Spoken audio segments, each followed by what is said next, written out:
Education അക്കൗണ്ടിലേക്ക് എല്ലാവർക്കും സ്വാഗതം.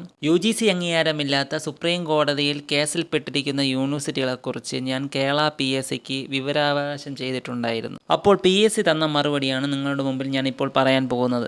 29/4/2024 തീയതിയിൽ വിവരാവകാശം നിയമം 2005 പ്രകാരം ഈ ഓഫീസിൽ ലഭ്യമായ താങ്കളുടെ അപേക്ഷ. സൂചന പ്രകാരം ലഭ്യമായ അപേക്ഷയിലെ ചോദ്യങ്ങൾക്കുള്ള വിവരം ആസ്ഥാന ഓഫീസുമായി ബന്ധപ്പെട്ടതിനാൽ വിവരം താങ്കൾക്ക് നേരിട്ട് ലഭ്യമാകുന്നതിനായി താങ്കളുടെ അപേക്ഷ വിവരാവകാശ നിയമം 2005 വകുപ്പ് 6(3) പ്രകാരം ആസ്ഥാന ഓഫീസിലെ സ്റ്റേറ്റ് പബ്ലിക് ഇൻഫർമേഷൻ ഓഫീസർക്ക് കൈമാറിയിട്ടുണ്ട്. ഇതിൽ നിന്ന് ഒരു കാര്യം വ്യക്തമാണ്, ഞാൻ ചോദിച്ച കാര്യങ്ങൾക്ക് അവർക്ക് വ്യക്തമായിട്ട് മറുപടി തരാൻ പറ്റില്ല. അതിനാൽ വേണ്ടപ്പെട്ട അധികാരികൾക്ക് വിവരങ്ങൾ കൈമാറിയിട്ടുണ്ട്.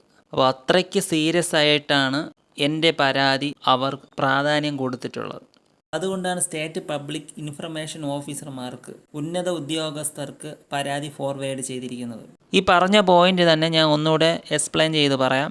ഞാൻ കൊടുത്ത പരാതിയിൽ മേൽ PSC ഉന്നത ഉദ്യോഗസ്ഥർക്ക് എൻ്റെ പരാതി ഫോർവേഡ് ചെയ്തിട്ടുണ്ട് എന്ന് ചുരുക്കം. അവർ പറയുന്ന മറുപടിക്ക് വേണ്ടി ഞാൻ കാത്തിരിക്കുകയാണ്. അവരുടെ റിപ്ലൈ വന്നാൽ പാർട്ട് 2 വീഡിയോ ചെയ്യുന്നതായിരിക്കും. എന്തായാലും ഞങ്ങൾ ചോദിച്ച ചോദ്യങ്ങൾക്ക് PSC ശരിയായ ഉത്തരം തന്നേ പറ്റൂ. കാരണം എന്തെന്ന് വെച്ചാൽ സംസ്ഥാന വിവരാവകാശ കമ്മീഷൻ്റെ ഓർഡർ തന്നെ ഉണ്ട്.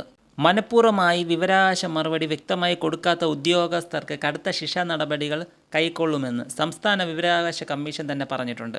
അതിനാൽ UGC അംഗീകാരമില്ലാത്ത യൂണിവേഴ്സിറ്റികളിൽ പഠിച്ച് 2015 മുതൽ എത്ര പേർ ജോലിയിൽ പ്രവേശിച്ചിട്ടുണ്ടെന്ന കണക്ക് PSC വ്യക്തമായിട്ട് വിവരാവകാശത്തിൽ പറയേണ്ടതാണ്. അല്ലാത്ത പക്ഷം ഞങ്ങൾ അപ്പീലിന് പോകും. ശരിയായ മറുപടി തന്നില്ലെങ്കിൽ വിവരാവകാശ കമ്മീഷന് പരാതി കൊടുക്കുന്നതാണ്.